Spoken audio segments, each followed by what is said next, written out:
Welcome to Lily's Viking adventure. Today we seek to learn about a lesser-known chapter of Viking history, their daring incursions into Spain.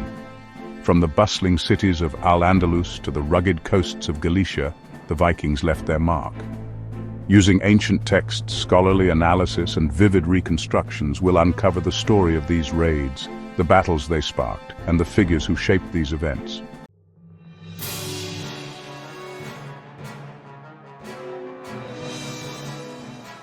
In 844 CE, during the reign of Amir Abd al-Rahman II, the Vikings launched a bold raid into the heart of Al-Andalus.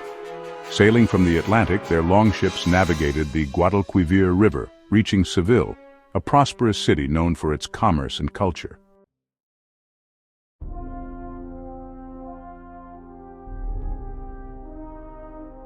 The Vikings sacked the city, looting wealth and spreading destruction. Yet, their triumph was short-lived. Abd al-Rahman II quickly mobilized forces under his trusted general, Ibn Rustam. Employing innovative naval tactics, including the use of fire ships, Ibn Rustam's fleet overwhelmed the Viking invaders. Seville was reclaimed, and the surviving raiders were driven back to their ships or captured.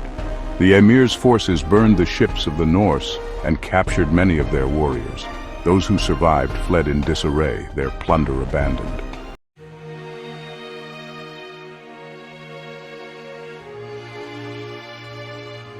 After their defeat at Seville, the Vikings turned their attention northward, targeting Christian territories in Galicia and Asturias. Here they encountered King Ramiro I, a ruler known for his resilience against both Viking and Muslim incursions. In 858 CE, Viking raiders attacked Tui, a town in Galicia. Local forces, led by figures such as Bishop Ataulf, fiercely defended their lands, marking yet another setback for the Norse. The Norse were repelled by the bravery of the Asturians, their ships cast into the sea, their ranks broken.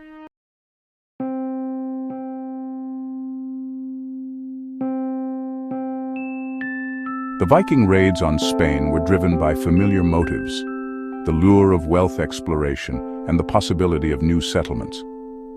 Yet unlike the unfortified coasts of northern Europe, Spain presented unique challenges. Muslim rulers like Abd al-Rahman II quickly adapted to Viking tactics, strengthening coastal defenses and building naval fleets. This contrasted sharply with the Vikings' usual success in exploiting unprepared regions. Despite their failure to establish a lasting presence in Spain, the raids highlighted the interconnectedness of the medieval world. Trade routes linking the Atlantic, Mediterranean, and Islamic worlds made Spain an enticing yet formidable target.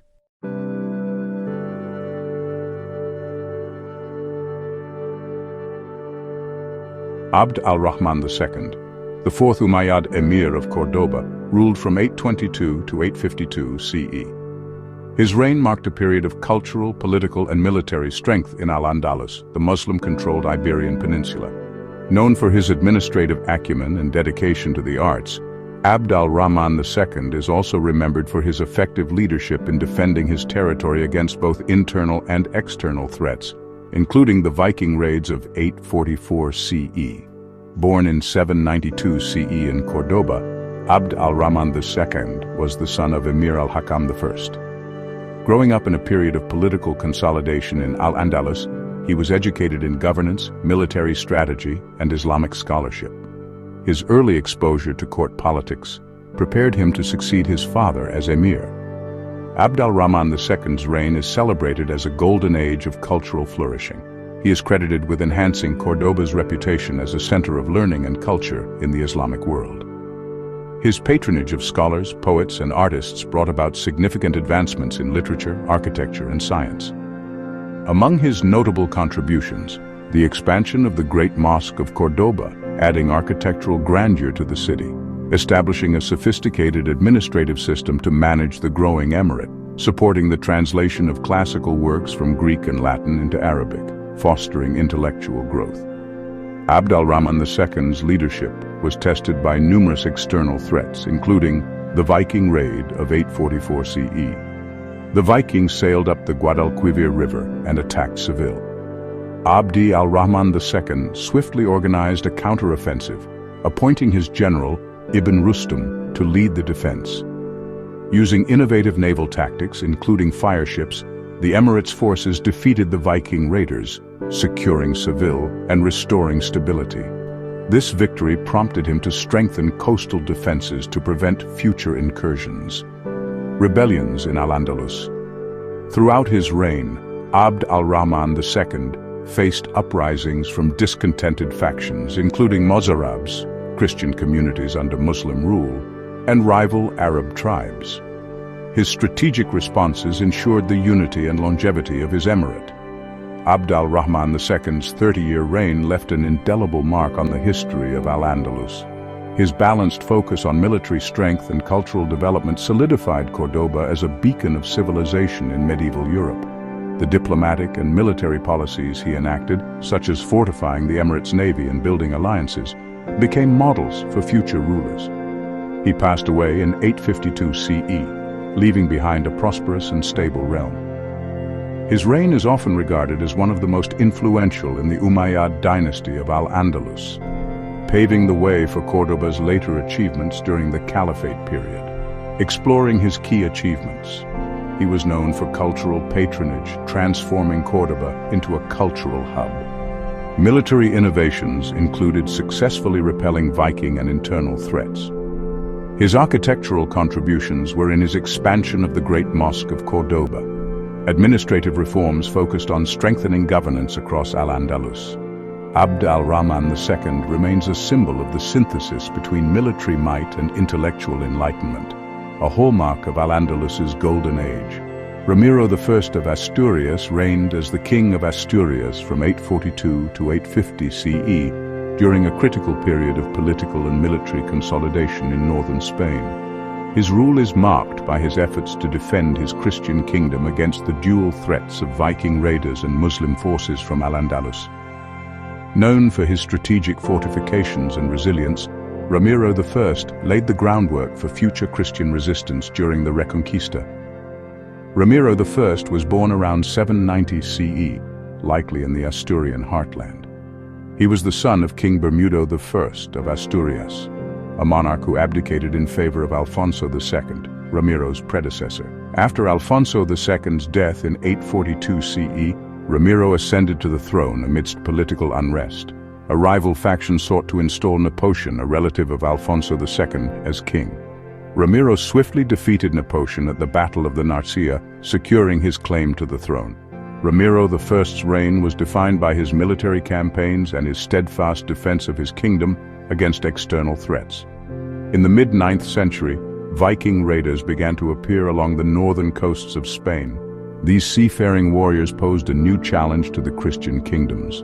While specific battles involving Ramiro I against the Vikings are not well documented, his reign coincided with efforts to fortify the coastal regions of Galicia and Asturias.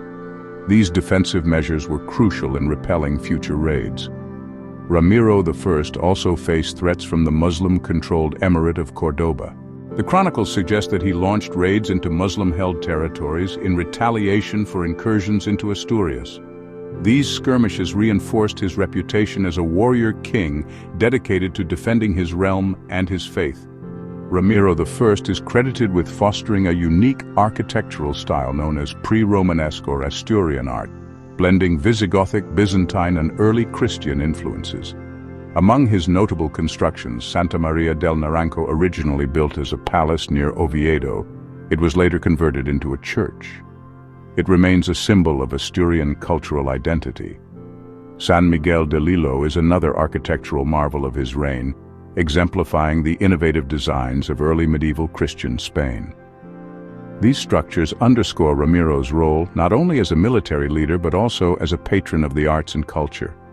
Ramiro I's reign, though relatively brief, was pivotal in strengthening the Christian hold on the northern Iberian Peninsula. His military and architectural achievements established Asturias as a resilient kingdom and a bastion of Christian culture during the early stages of the Reconquista. He passed away in 850 CE and was succeeded by his son, Ordono I, Ramiro I's. Efforts to fortify his kingdom and his contributions to its cultural identity left a lasting imprint on Spanish history. Key achievements: His victory in the Asturian Civil War secured his throne by defeating Napoleon. His defense against external threats strengthened defenses against Viking and Muslim incursions. There were also architectural innovations during his reign, promoting pre-Romanesque art and architecture, particularly in Oviedo.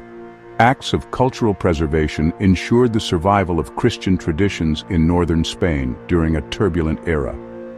Ramiro I is remembered as a warrior king and a defender of Christian Spain, embodying the resilience of the Asturian kingdom during its formative years.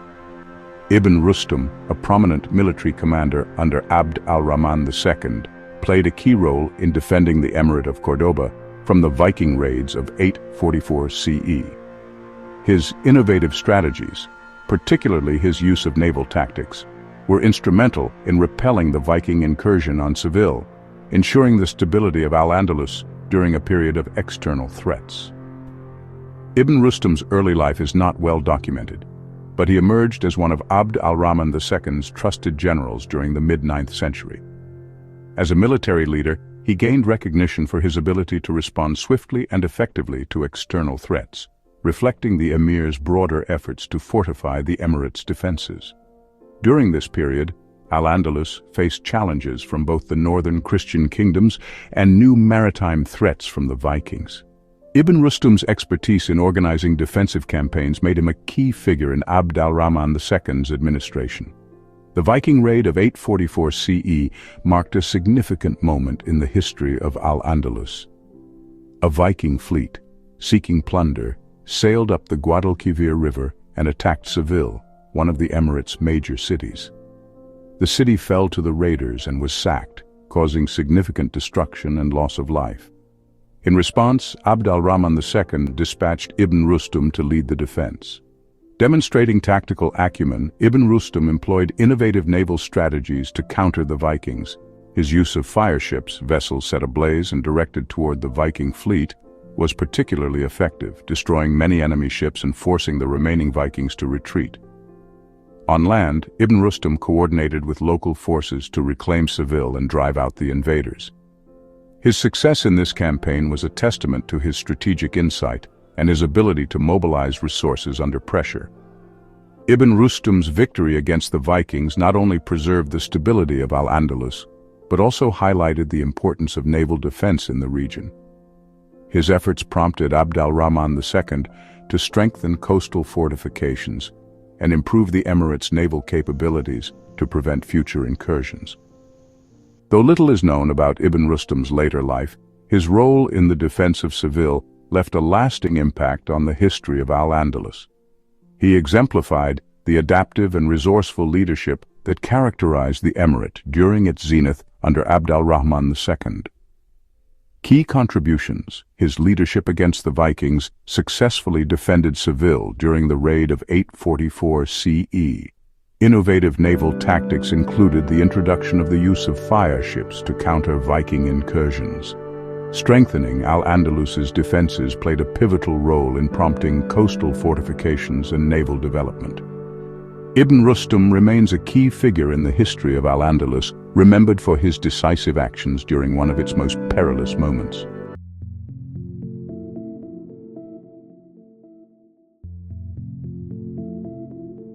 The Viking incursions into Spain were brief but impactful. They catalyzed advancements in naval defense and underscored the adaptability of both Muslim and Christian forces.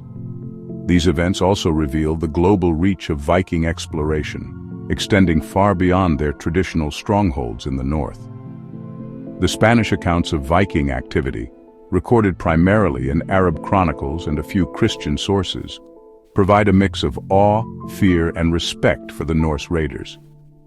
The Vikings, known as Magus or Almagus in Arabic, a term associated with paganism, were seen as barbaric yet formidable warriors who posed a significant threat to the Iberian Peninsula during their incursions in the 9th century. These sources often focus on the chaos caused by the Viking raids and the decisive actions taken by local leaders to repel them. Arab chroniclers such as Ibn Hayyan and later historians like Al-Masudi describe the Viking raids in vivid detail, the 844 raid on Seville. Chronicles document the destruction wrought by the Vikings on Seville and other coastal areas. They highlight the speed and ferocity of the Norse attacks, describing the sack of Seville as a shocking display of violence and plunder. The Vikings reportedly burned villages, looted wealth, and slaughtered or enslaved inhabitants. Descriptions of the Vikings. The Norsemen were depicted as tall, fearsome warriors with distinctive appearances, including fair skin and hair. Their ships, swift and capable of navigating rivers, were often a point of fascination for Arab chroniclers. The defeat of the Vikings by Abd al-Rahman II's forces, led by Ibn Rustam, is portrayed as a moment of triumph. These accounts emphasize the Emirates' use of naval tactics, particularly the deployment of fire ships, which Arab sources credit as a decisive factor in the Viking retreat. In the Chronica Albeldensis and other Christian annals from the Kingdom of Asturias, the Viking incursions are briefly mentioned. The focus is typically on the courage and resilience of Christian leaders like Ramiro, who fortified their territories against external threats, including the Norse. Christian chroniclers often interpreted the Viking attacks as divine punishment or as trials meant to test their faith. While their accounts are less detailed than the Arab records, they highlight the widespread fear and disruption caused by the raids. No specific Viking leaders are named in the Spanish or Arab sources. This contrasts with raids in other parts of Europe, such as England and France, where Viking leaders like Rollo, Ivar the Boneless, and Ragnar Lothbrok are explicitly identified in various texts. The lack of named Viking leaders in the Iberian sources might be due to cultural focus. Arab and Christian chroniclers were more concerned with documenting the local responses and heroism of their leaders rather than the identities of the attackers. Brief encounters. The Viking raids in Spain were less sustained compared to their prolonged campaigns in England or the Frankish Empire. Oral tradition. Viking leaders may have been known in their own sagas or oral histories, but these stories were not incorporated into the written accounts of their adversaries in Spain. While the Vikings failed to establish a lasting presence in Spain, their raids had notable consequences. They prompted significant improvements in coastal defenses and naval capabilities in both Muslim and Christian territories. The incursions are remembered as moments of resilience, particularly under figures like Abd al-Rahman II and Ramiro I, whose victories reinforced their political and military reputations. The Spanish perspective on the Vikings reflects a broader narrative of adaptability and defense, portraying the Norsemen as a powerful but ultimately repelled threat.